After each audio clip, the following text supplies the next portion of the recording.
Hello friends, welcome back to Edusion, where I seek education with great vision. In today's lecture, we are going to study about nanotechnology. इस lecture में आपको एक detailed introduction video मिलेगी कि nano technology है क्या, उसका scope क्या है, उसकी कुछ एप्लीकेशंस के बारे में जानेंगे और हम ये भी जानेंगे कि उसके डिटेल्ड और दूसरे पॉइंट्स है क्या. So without wasting much of your time, let us get in today's lecture.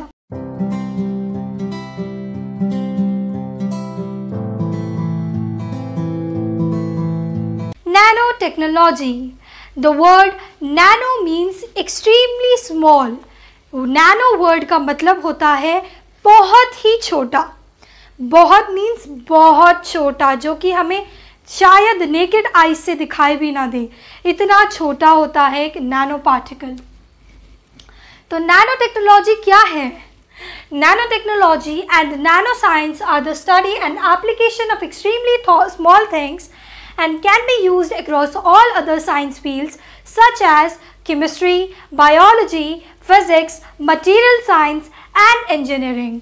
Nano technology या फिर नैनो साइंस एक ऐसी स्टडी है या फिर एक ऐसी एप्लीकेशन है जिसमें कि हम सबसे एक्सट्रीमली छोटी चीज़ों का यूज़ करते हुए हम लोग डिफरेंट साइंस फील्ड्स में उसे अप्लाई करते हैं.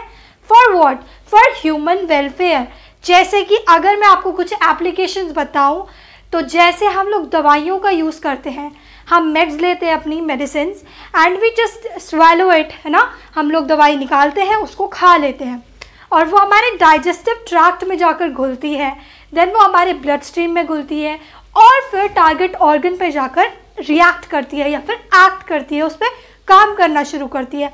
बट इससे क्या हो रहा है? इससे हमारी पूरी बॉडी उस ड्रग के कांटेक्ट में आ रही है और हो सकता है वो ड्रग हमारे किसी ऑर्गन के लिए हार्मफुल हो, राइट. तो उस चीज़ को अवॉइड करने के लिए नैनो टेक्नोलॉजी में हम लोग नैनो पार्टिकल्स का यूज़ करते हुए ड्रग्स की डिलीवरी कराते हैं एट द टारगेटेड ऑर्गन. और इसका एग्जाम्पल क्या हो सकता है? जैसे कि वायरसेस, कुछ गुड वायरसेस को लेकर या फिर कुछ वायरसेस की जीन मैनिपुलेशन कराकर हम उसे ह्यूमन बॉडी के अंदर भेजते हैं, जो कि जाकर टारगेटेड ऑर्गन पर ड्रग को ड्रॉप करता है. ठीक है, ड्रॉप करता है एंड वहाँ पर वो सिर्फ उसी ऑर्गन पे ड्रग काम करता है, हमारे किसी भी ऑर्गन पे कोई साइड इफ़ेक्ट नहीं होता. तो ये एक नैनो टेक्नोलॉजी की एप्लीकेशन है. Nanotechnology is a hybrid science combining engineering and chemistry. Nanotechnology is a field of applied science focused on the design, synthesis, characterization and application of materials and devices on nanoscale. Nanotechnology एक hybrid science है जिसमें कि हम लोग engineering और chemistry को mix match कर कर यूज़ करते हैं. केमिस्ट्री क्यों?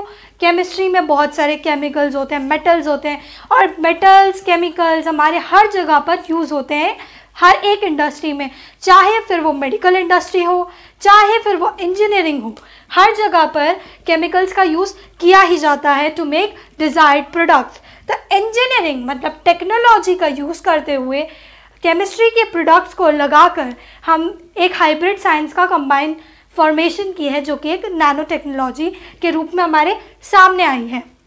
Nano technology is a field of applied science. Nano technology एक फील्ड है अप्लाइड साइंस का, जो कि फोकस करता है किस पे? डिज़ाइंड सिंथेसिस, कैरेक्टराइजेशन और application of materials end devices on nano scales. कि हम कैसे सिंथेसाइज करेंगे किसी भी मटेरियल को, कैसे उसकी कैरेक्टराइजेशन करेंगे कि कैसे वो अपना काम करेगा, क्या उसकी एप्लीकेशन रहेगी कि वो किस काम में आ रही है, और उन मटेरियल्स का नैनो स्केल पर बनाना और उसको यूज़ करना, उसको टेक्नोलॉजी के रूप में लाना इज़ नैनो टेक्नोलॉजी. ओके, अब हमें ये तो पता चल गया कि नैनो टेक्नोलॉजी का मतलब क्या है, उसकी डेफिनेशन क्या है, और हमें एक एप्लीकेशन ऑफ नैनो टेक्नोलॉजी के बारे में भी पता चल गया. मगर अब ये बहुत इम्पॉर्टेंट पॉइंट हो जाता है कि who is the father of nano technology. So अगर आपसे कोई पूछता है कि who is the father of nano technology, then you have to answer that the father of nano technology was a physicist Richard Feynman. Richard Feynman एक physicist थे जिन्होंने पहली एक्नॉलेजमेंट दी थी नैनो टेक्नोलॉजी के बारे में अपने 1959 के लेक्चर में। मगर जो टर्म नैनो टेक्नोलॉजी है, आप ये देख रहे हो कि मैंने जगह जगह पे n.t. लिखा हुआ है। n.t. Represents nanotechnology. Okay, so don't get confused while you are noting all this things. और हाँ, मैं आपसे रिक्वेस्ट करूँगी कि आप पढ़ते पढ़ते साथ में पॉज कर कर वीडियो को इन पॉइंट्स को नोट्स कर लें, because they will be very helpful for you. जब आप नैनो टेक्नोलॉजी के बारे में इंट्रोडक्शन क्वेश्चन या फिर जब भी आता है एग्जाम से, तो आप ये सब पॉइंट्स मेंशन कर सकते हैं। तो मैं आपको ये बता रही थी कि जो टर्म है नैनो टेक्नोलॉजी, उसने अटेंशन 1986 में गेन की।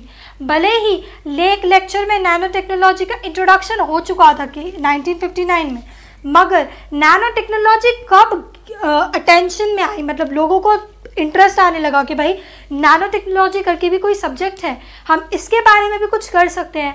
वो ईयर था 1986 with the publication of Engines of Creation, The Coming Era of Nanotechnology, जो कि किसने लिखी थी? के एरिक ड्रेक्सलर ने। तो फादर ऑफ नैनो टेक्नोलॉजी तो रिचर्ड फेनमैन है, बट नैनो टेक्नोलॉजी लोगों के इंटरेस्ट में कब आई? जब के एरिक ड्रेक्सलर की बुक पब्लिश हुई थी by the publication of engines of creation, जिसका नाम था the coming era of nano technology. Now we are going to study about nano materials, क्योंकि नैनो टेक्नोलॉजी में कुछ मटीरियल्स भी तो यूज़ होते होंगे कि हम उससे अपनी पूरी प्रोसेस को कर पाएँ, या कोई एक डिज़ायर्ड सब्सटेंस को बना पाएँ, या फिर एक डिज़ायर्ड प्रोसेस को कर सकें। तो उस प्रोसेस को करने के लिए जो मटेरियल्स का यूज़ किया जाता है, चाहे वो केमिकल्स हो, मेटल्स हो, अलॉयज़ हो, या फिर कुछ भी हो, उनको हम नैनो मटीरियल्स बोलते हैं। तो नैनो मटीरियल्स क्या है? Nanomaterials are materials which possess grain size and are usually invisible to the naked eyes depending on their size. Nano materials वो मटीरियल्स होते हैं जो कि पजेस करते हैं ग्रेन साइज। अब यहाँ पर ग्रेन का मतलब ये नहीं कि आप चावल या फिर गेहूं का साइज़ माने। ग्रेन का मतलब यहाँ पर है जैसे कि हमारी मिट्टी होती है, मिट्टी के पार्टिकल्स देखिए कितने छोटे होते हैं, वेरी माइन्यूट पार्टिकल्स, उन ग्रेन साइज को यहाँ पर कंसिडर किया गया है। And are usually invisible to the naked eyes, और ये यूजुअली इनविजिबल होते हैं नेकेड आइज से, जैसे कि मैंने आपको शुरू में ही बताया था। ये साइज पर डिपेंड करता है नैनो मटेरियल के कि वो कितना बड़ा है। अगर ज़्यादा बड़ा हुआ तो हम नेकेड आइज से उसको विजुअलाइज कर सकते हैं, बट अगर नैनो मटेरियल बहुत ही छोटे साइज़ का है तो obviously we will not be able to see it by our naked eyes. The nanomaterials has a range order of 1 to 100 nanometer, और नैनोमटीरियल्स का जो रेंज ऑर्डर होता है वो 1 to 100 नैनोमीटर के बीच में लाई करता है। मतलब 1 नैनोमीटर टू 100 नैनोमीटर के बीच में ही नैनोमटीरियल्स एग्जिस्ट करते हैं। अब हम जानेंगे प्रॉपर्टीज़ ऑफ नैनोमटीरियल्स। ये बहुत सारी हैं, बट अभी यहाँ पर बोर्ड में कम जगह थी तो मैंने 3 लिखे हैं, मैं अभी और लिखकर आपको एक्सप्लेन करूँगी। सो सबसे पहले हम पहली प्रॉपर्टी देख लेते हैं कि nanomaterials are exceptionally small. Nanomaterials बहुत ही छोटे होते हैं। They are hard in nature, ये बहुत हार्ड होते हैं नेचर में, ठीक है। Means they can not be destroyed easily, that's why they are hard in nature. इनको हम ईजिली डिस्ट्रॉय नहीं कर सकते। They are ductile at high temperatures, और ये डक्टाइल होते हैं हाई टेम्परेचर पर। डक्टाइल का मीनिंग होता है, जब हम मेटल्स की टर्म्स में बात करते हैं, कि जो डक्टिलिटी होती है वो एक प्रॉपर्टी होती है मेटल की, कि हम उसे थिन वायर्स में चेंज कर सकते हैं, कन्वर्ट कर सकते हैं, बना सकते हैं एट हाई टेम्परेचर्स। तो ये डक्टाइल होते हैं हाई टेम्परेचर्स पे, मीन्स इनकी शेप को चेंज किया जा सकता है हाई टेम्परेचर्स पर। अगर हम नैनो मटेरियल्स की दूसरी प्रॉपर्टीज़ के बारे में बात करें तो हमारी 4th प्रॉपर्टी आती है that they can easily bear resistance. ये आराम से रेजिस्टेंस को झेल जाते हैं।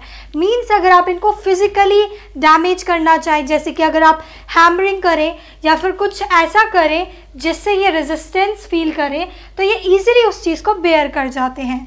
They are erosion resistance, they are erosion resistance and they are corrosion resistance. अब आपको ये काफ़ी सिमिलर वर्ड लग रहे होंगे, एरोजन एंड कोरोजन। एरोजन और कोरोजन में क्या डिफरेंस होता है? एरोजन का मतलब है कि इस पे फिजिकल इफेक्ट होगा, ओके, एंड कोरोजन पे केमिकल इफेक्ट होगा, ओके। तो ये ना तो फिजिकली ख़राब होते हैं और ना ही ये केमिकली ख़राब हो पाते हैं, क्योंकि जो कोरोजन की प्रोसेस होती है वो केमिकली होती है। मींस केमिकल एटम्स वगैरह पे जो हमारे एलिमेंट्स होते हैं उन पर वर्क करती है, और इरोजन जो होती है वो उसके सरफेस पे एक्ट करती है, जो ये वाली प्रोसेस होती है। तो ना ही तो ये फिजिकली ख़राब हो सकते हैं और ना ही ये केमिकली इनको हम डैमेज कर सकते हैं। And they are chemically very active, और ये केमिकली बहुत एक्टिव होते हैं। मीन्स ये ईजिली रिएक्ट कर जाते हैं दूसरे केमिकल्स के साथ। तो ये है सारी प्रॉपर्टीज़ नैनो मटीरियल्स की। Methods to produce nanomaterials. अब हम पढ़ने वाले हैं कि हम किन किन मेथड से नैनो मटीरियल्स को बना सकते हैं, प्रोड्यूस कर सकते हैं। So there are 5 well known methods. हमारे पास 5 वेल नोन मेथड्स हैं। सबसे पहला मेथड है sol gel synthesis. Second method है inert gas condensation. Third method है मैकेनिकल अलॉइंग और high energy ball milling. Fourth method है plasma synthesis and fifth method है इलेक्ट्रो डिपोजिशन। मगर जो वाइडली एक्सेप्टेड या फिर वाइडली यूज्ड मेथड है वो है सोल जेल सिंथेसिस। जैसे कि मैंने यहाँ पर टिक भी लगाया हुआ है फर्स्ट वाले पे कि हमारा जो फर्स्ट वाला मेथड है उसको हम ज़्यादातर यूज़ करते हैं नैनो मटीरियल्स प्रोड्यूस करने के लिए। क्योंकि ये नैनो टेक्नोलॉजी के लिए एक इंट्रोडक्टरी वीडियो है, तो इसीलिए मैं सोल जेल सिंथेसिस की डिटेल्ड एक्सप्लेनेशन इस वीडियो में इंक्लूड नहीं कर रही हूँ। But in future you are going to get a detailed explanation over sol gel synthesis. एक डेडिकेटेड वीडियो आएगी and I request you guys to kindly watch that video so that you can get a detailed explanation of this topic as it is very important from the examination point of view. अब आगे बढ़ते हैं हम। Now we are going to learn about the specificity of nanomaterials. N.M means nanomaterials produced by sol gel method. कि sol gel method से हम जो भी नैनो मटीरियल बनाते हैं वो कितने स्पेसिफिक होते हैं। It can produce materials both metals and ceramics at ultra low temperature. ये मटेरियल्स को प्रोड्यूस कर सकता है एट अल्ट्रा लो टेम्परेचर, जैसे कि मेटल्स या फिर सिरामिक्स, ये दोनों ही तरीके की मटेरियल्स को प्रोड्यूस कर सकता है। Can produce large quantity of the material at a comparatively cheaper cost. और ये लार्ज क्वांटिटी में मटेरियल्स को प्रोड्यूस कर सकता है बहुत ही चीप कॉस्ट पर। It can synthesise almost any material.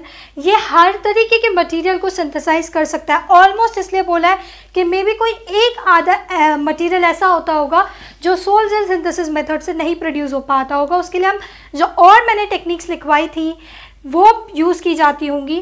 But ये जो प्रोसेस है सोल जेल मेथड वाली, ये सिंथेसाइज कर सकती है ऑलमोस्ट हर टाइप के मटीरियल को।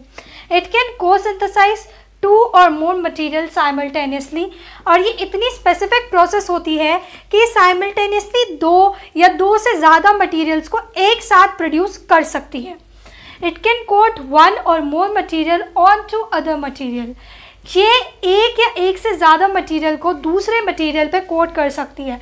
इसकी मैं आपको एक एप्लीकेशन बता सकती हूँ, जैसे कि आजकल glass view, glass mirror, reflection वाले हमारे मोबाइल्स आते हैं जिनमें बैक में भी हमको एकदम ग्लास सी अपीयरेंस मिलती है, जिसमें हम अपना फेस भी देख सकते हैं।